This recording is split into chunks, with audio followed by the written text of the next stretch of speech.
रोटी में तुम्हें कोई आनंद नहीं आ रहा होगा, मगर मेरे पास अभी कुछ और भी नहीं है दोस्त।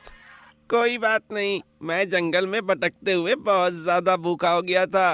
आपकी ये रोटी भी इस वक्त मेरे लिए अच्छे खाने से कम नहीं है।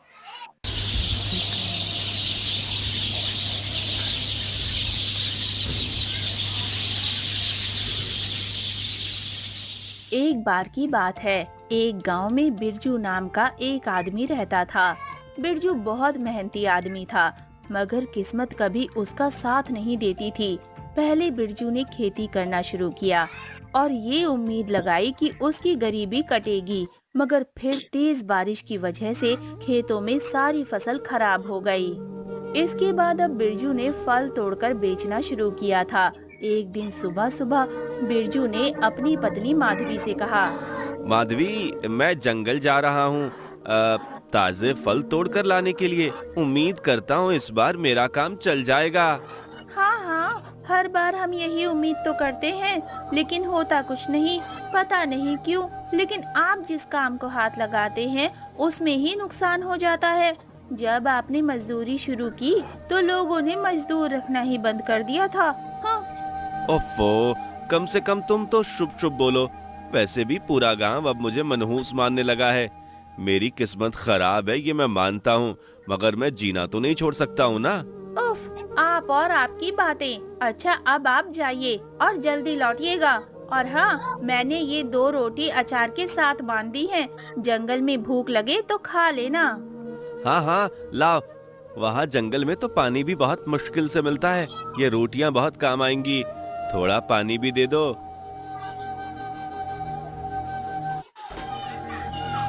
बिरजू रोटियां और पानी लेकर जंगल निकल जाता है। काफी देर चलने के बाद वो जंगल के उस हिस्से में पहुंचता है जहां पेड़ों पर फल लगे हुए थे। चलो, आखिरकार मैं जंगल पहुंच ही गया। मनीष भाई ने सच कहा था, यहाँ तो काफी फल लगे हैं और ये सब कितने रसीले भी दिख रहे हैं। जल्दी से टोकरी में भर के जमा कर लेता हूँ और फिर यहीं से बाजार चलूंगा इन्हें बेचने के लिए। बिरजू यही सब सोचते हुए फल तोड़ने लगता है। थोड़ी ही देर में वो टोकरी भरकर फल जमा कर लेता है और थक कर एक पेड़ के नीचे बैठ जाता है। ठंडी हवा और हल्की हल्की धूप में बैठकर बिरजू को बड़ा अच्छा लग रहा था। वाह, कितना अच्छा दिन है ये। लगता है इस बार मेरे फल बेचने से फायदा भी होगा और ये काम अच्छे से चल जाएगा।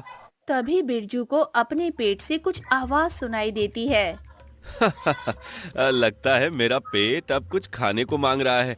चलो कुछ खा लेते हैं। जो माधवी की बांधी हुई 2 रोटियां और अचार निकालकर खाने लगता है कि तभी झाड़ियों में से निकलकर एक बहुत ही सुंदर खरगोश बिरजू के सामने आ जाता है। अरे मैं तो डर ही गया, लेकिन तुम तो बस एक छोटे से प्यारे से खरगोश हो। खरगोश बिरजू को देखकर उसके पास आ जाता है और बिरजू भी उसे प्यार से सहलाने लगता है। तुम तो बड़े ही प्यारे हो दोस्त। लो, एक रोटी खाओ। तुम भी बड़े भूखे लगते हो। मैं जानता हूँ इस बेस्वाद रोटी में तुम्हें कोई आनंद नहीं आ रहा होगा, मगर मेरे पास अभी कुछ और भी नहीं है दोस्त। कोई बात नहीं, मैं जंगल में भटकते हुए बहुत ज्यादा भूखा हो गया था। आपकी ये रोटी भी इस वक्त मेरे लिए अच्छे खाने से कम नहीं है। क्या सच में? अच्छा, तो तुम मेरे साथ चलो दोस्त। मैं ये फल बाजार में बेचने जा रहा हूँ। अगर मुझे फायदा हुआ तो मैं तुम्हें वाकई में अच्छा खाना खिलाऊंगा। बिरजू खरगोश को बड़े प्यार से सहलाने लगता है और इसके बाद वो अपनी टोकरी उठाकर बाजार की तरफ चल देता है। खरगोश भी बिरजू के पीछे पीछे आने लगता है। बाजार पहुंचकर बिरजू अपने फल की टोकरी जमीन पर रखकर लोगों को आवाज लगाता है। ले लो, ताजे ताजे रसीले फल ले लो। सीधा जंगल से लेकर आया हूँ, मीठे मीठे फल ले लो। वैसे तो बिरजू के पास ज्यादा लोग नहीं आते थे, मगर आज बिरजू के पास बैठे इतने प्यारे खरगोश को देखकर कई लोग आकर्षित हो जाते हैं और फल लेने आ जाते हैं। अरे वाह, इतना सुंदर खरगोश तो मैंने आज तक नहीं देखा। भला ये तुम्हारे पास कैसे बिरजू? ये मेरा नया साथी है। आज ही मुझे जंगल में मिला। बताइए आपको कितने फल दूं? हाँ हाँ, लाओ 2 किलो से दे दो। कई बच्चे भी खरगोश को देखने के लिए बिरजू के फलों के पास भीड़ जमा कर लेते हैं। इसी तरह से बिरजू के सारे फल बिक जाते हैं और उसे वाकई में मुनाफा होता है। ये देखकर बिरजू भी हैरान था। दोस्त, लगता है तुम मेरे लिए शुभ हो। देखो ना, आज मेरे सारे फल कितनी जल्दी बिक गए और मुझे कितना फायदा भी हुआ। फिर बिरजू अपने नए साथी के लिए ताजी गाजर खरीदता है और बाकी बचे हुए पैसे लेकर घर पहुंच जाता है। अरे, आ गए आप। कैसा रहा दिन? कुछ फायदा हुआ या नहीं? हाँ हाँ हाँ, अरे भाग्यवान, तुम विश्वास नहीं करोगी, आज मुझे फायदा हुआ बहुत सारा। ये लो बचे हुए पैसे। तभी बिरजू के साथ खरगोश को देखकर माधवी चौंक जाती है। अरे, ये खरगोश कहाँ से उठा लाए आप? ये तो मुझे जंगल में मिला था माधवी। देखो ना कितना सुंदर और प्यारा है ये। मैं इसे अपने साथ रखना चाहता हूँ। देखो ना, मैं इसके लिए गाजर भी खरीद के लाया हूँ। हे भगवान, तुम्हारा दिमाग तो ठीक है। अरे, जो पैसे मिले उनमें से आधे की तो तुमने इस खरगोश के लिए गाजर खरीद ली। मैं नहीं जानती, अभी के अभी इसे घर से बाहर करो। क्या? मगर माधवी, मैं ऐसा नहीं कर सकता। बाहर कितना खतरा होता है। किसी जानवर ने इसे कुछ कर दिया तो? नहीं नहीं, मैं इसे बाहर नहीं निकाल सकता। अरे, इसकी वजह से ही तो मुझे आज इतना फायदा हुआ है। तुम बावले हो गए हो। भला एक खरगोश से तुम्हें फल बेचने में क्या फायदा हुआ? मैं नहीं जानती। तुम कल जहाँ से इसे लाए हो वहीं छोड़कर आओगे, बस। बिरजू माधवी को समझाने की बहुत कोशिश करता है, मगर माधवी नहीं मानती। इसलिए बिरजू को भी हार माननी पड़ती है। रात में जब वो खरगोश को गाजर डालने जाता है तो खरगोश से कहता है। प्यारे खरगोश, मुझे माफ करना। कल मुझे तुम्हें जंगल में वापस छोड़ना पड़ेगा। खरगोश ये सुनकर बड़ा दुखी हो जाता है, मगर वो दोनों और कर भी क्या सकते थे। अगले ही दिन सुबह सुबह जब बिरजू फल तोड़ने जंगल जाता है तो खरगोश भी अपने साथ ले जाता है और उसे वहीं छोड़ देता है। माफ करना दोस्त, मगर हाँ, तुम बिल्कुल चिंता मत करना। मैं तुमसे मिलने कल जरूर आऊंगा और तुम्हारे लिए कुछ खाने को भी लेकर आऊंगा। और तुम मुझे यहीं मिलना, ठीक है ना? ये कहकर बिरजू खरगोश को वहीं छोड़ देता है और फल तोड़कर बाजार चला जाता है। लेकिन आज बाजार में बिरजू के फल बिल्कुल नहीं बिकते। पहले ही बिरजू खरगोश की चिंता में परेशान था और फिर फल ना बिकने से वो और ज्यादा परेशान हो जाता है। ये क्या? आज तो एक भी फल नहीं बिका। रात भर में ये सब फल खराब भी हो जाएंगे। मेरी सारी मेहनत बेकार चली गई। यही सब सोचते हुए बिरजू घर लौट आता है। उसे यूं उदास देखकर और उसकी फलों से भरी टोकरी देखकर माधवी सारी बातें समझ जाती है। हे भगवान, यानी आज फिर एक फल नहीं बिका। ओफो, ये तो बस एक दिन की चांदनी थी और फिर वही फूटी किस्मत। लगता है इस बार भी ये काम नहीं चलने वाला। अच्छा हुआ तुम उस खरगोश को छोड़ आए जंगल में। ऐसे में हम भला उसे कैसे पालते?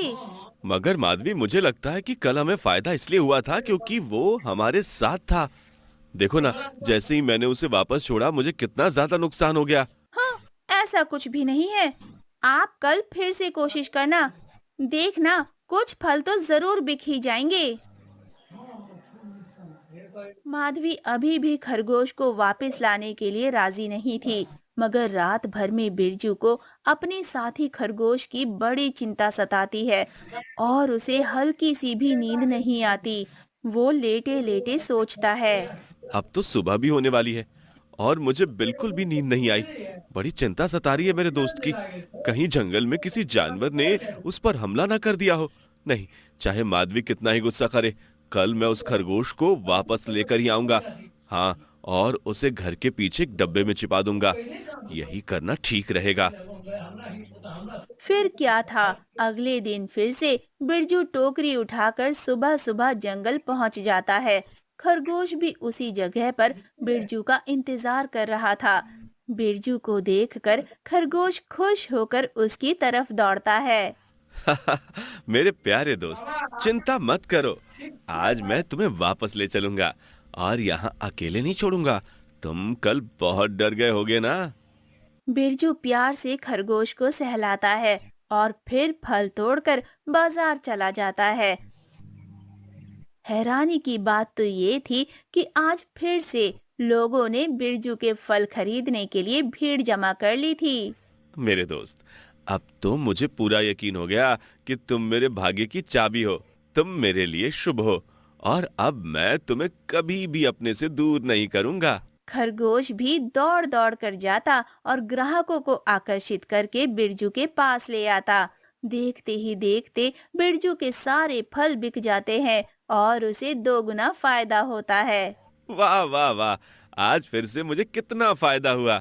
इसका सारा श्रेय तो तुम्हें जाता है मेरे साथी। चलो, मैं तुम्हें अभी ताजी ताजी सब्जियां और फल खिलाता हूँ।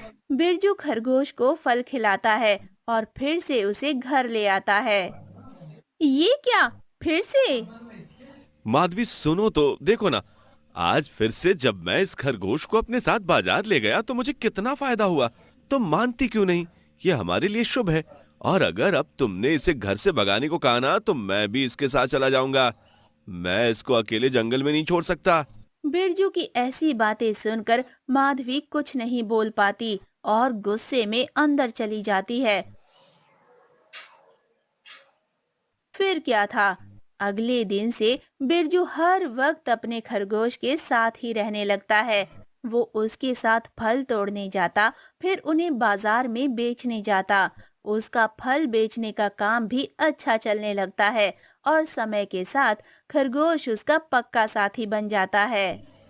प्यारे साथी, जब से तुम मेरे जीवन में आए हो, सब कुछ अच्छा चलने लगा है। अब तो माधवी भी ये मान गई थी कि बिरजू अपने प्यारे खरगोश के बिना नहीं रह सकता और उसके रहने से सच में उन्हें फायदा होता है।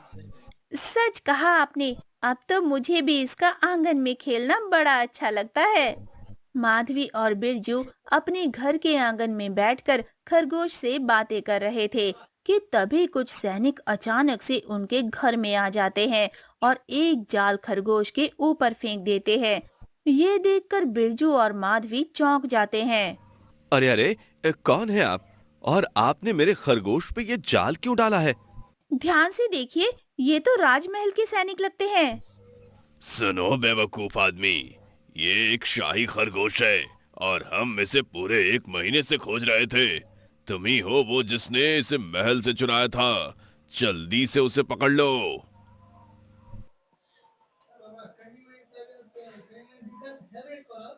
और उसे जबरदस्ती अपने साथ ले जाने लगते हैं। एक सैनिक खरगोश को जाल सहित उठा लेता है और उसे भी अपने साथ ले जाता है। मगर ये सब होते हुए देखकर माधवी बहुत घबरा जाती है। अरे, ये क्या हो रहा है सब कुछ? छोड़ दो उन दोनों को, कहाँ ले जा रहे हो? हमने इस खरगोश को नहीं चुराया था, ये तो हमें खुद मिला था। हाँ हाँ, छोड़ दो मुझे। लेकिन वो सैनिक बिरजू और माधवी की एक भी बात नहीं सुनते और बिरजू और खरगोश को पकड़कर अपने साथ ले जाते हैं। महल पहुंचकर सैनिक बिरजू और जाल में बंद खरगोश को महाराज के सामने प्रस्तुत करते हैं। अच्छा, तो यही है वो शातिर चोर जिसने राजकुमारी प्रिया का शाही खरगोश चुराया। जी महाराज, हमने इस खरगोश को गांव में पकड़ा। ये इसी आदमी के घर में था। गांव वालों ने भी खरगोश को इसके साथ कई बार बाजार में देखा है। नहीं महाराज, मैंने इसे नहीं चुराया। ये मेरा ही खरगोश है। मुझे ये जंगल में मिला था। आप मेरा यकीन मानिए। हर चोर यही कहता है। जाओ सैनिकों, इस चोर को कारागार में डाल दो। सैनिक ऐसा ही करते हैं और बिरजू को कारागार में डाल देते हैं। ये सब होता हुआ देखकर खरगोश भी बहुत दुखी होता है। फिर महाराज खरगोश को राजकुमारी प्रिया के पास ले जाते हैं। राजकुमारी, देखिए, हम आपका खरगोश वापस ले आए हैं। आप बिल्कुल ठीक हो जाएंगी। असल में राजकुमारी प्रिया को वो खरगोश उनके 15वें जन्मदिन पर दिया गया था और पिछले 3 सालों से वो उनके पास था। लेकिन जब वो चोरी हुआ तब राजकुमारी को बहुत दुख हुआ था और वो बीमार रहने लगी। इसी वजह से महाराज के सैनिक सब जगह उस खरगोश को ढूंढ रहे थे। पिताजी, आपको तो यकीन नहीं होगा कि मैं अपने प्यारे खरगोश को देखकर कितनी खुश हूँ। लेकिन ये क्या, आपने इसे जाल में क्यों कैद किया? इसे बाहर निकालिए ना। देखिए, नुकीले जाल की वजह से मेरे प्यारे खरगोश को कितनी चोटें आई हैं। अरे हाँ हाँ, लीजिए, मैं अभी इसे जाल से निकाल देता हूँ। खरगोश के वापस महल लौटकर आने से राजकुमारी प्रिया की तबीयत सुधरने लगती है, लेकिन वो नहीं जानती थी कि खरगोश के मन में क्या है। मेरे प्यारे खरगोश, ये लो, खाना खा लो। राजकुमारी की कई बार कोशिश करने के बावजूद खरगोश खाना नहीं खाता है। ये देखकर राजकुमारी बहुत चिंतित हो जाती है। पिताजी, देखिए ना, 2 दिन बीत गए और मेरे खरगोश ने ठीक से कुछ भी नहीं खाया। जैसे इसे मौका मिलता है, ये बस बाहर भागने की कोशिश करता है। अब आप ही बताइए, मैं क्या करूं? बड़ी अजीब बात है, लेकिन आप चिंता मत कीजिए राजकुमारी। मैं इसके लिए किसी बड़े जानवर के वैद्य को बुलाता हूँ। शायद वो ही बता सके कि समस्या क्या है। महाराज कई वैद्यों को बुलाते हैं और ऐसे ही 10 दिन बीत जाते हैं, मगर खरगोश खाना खाना छोड़ देता है और किसी भी वैद्य की समझ में नहीं आता कि वो ऐसा क्यों कर रहा है। पिताजी, अब हम क्या करें? अगर ये खाना नहीं खाएगा, ठीक से पानी नहीं पिएगा तो मर जाएगा और फिर मैं इसके बिना कैसे जीऊंगी? महाराज भी इस बात से चिंतित थे, लेकिन तभी वैद्य कहते हैं। ये बार बार बाहर भागने की कोशिश करता है, तो क्यों ना आप लोग एक बार इसे बाहर जाने दें। हम देखते हैं कि आखिर ये कहाँ जाएगा। राजकुमारी और महाराज को वैद्य का ये सुझाव अच्छा लगता है और वो लोग खरगोश को छोड़ देते हैं। खरगोश कमजोरी की हालत में धीमे धीमे आगे बढ़ता है और सीधा कारागार की तरफ बढ़ जाता है। ये क्या पिताजी? ये तो कारागार की तरफ जा रहा है, मगर क्यों? ये तो हमें अभी पता चल जाएगा राजकुमारी, चलिए। महाराज और राजकुमारी खरगोश का पीछा करते हैं और खरगोश कारागार की तरफ बढ़ता है। वहां मौजूद सैनिक उसे रोकने की कोशिश करते हैं, मगर महाराज के इशारे पर वो उसे आगे जाने देते हैं। खरगोश सीधा उस कारागार की तरफ जाता है जिसके अंदर बिरजू कैद था। खरगोश को कारागार के बाहर खड़ा देखकर बिरजू चौंक जाता है। मेरे प्यारे साथी, तुम यहाँ कैसे? मैंने तुम्हें कितना याद किया, पता है? और तुम कितने कमजोर हो गए हो। जी तो चाहा कि तुम्हें अपनी गोद में बैठाकर तुम्हें खिलाऊं और प्यार करूं, मगर देखो मैं मजबूर हूँ। ये सब कहते हुए बिरजू की आंखों में आंसू आ जाते हैं और वो कारागार से हाथ निकालकर अपने प्यारे साथी खरगोश को सहलाने लगता है। और अब तो खरगोश की भी आंखों में आंसू थे। ये नजारा देखकर महाराज और राजकुमारी दोनों चौंक जाते हैं।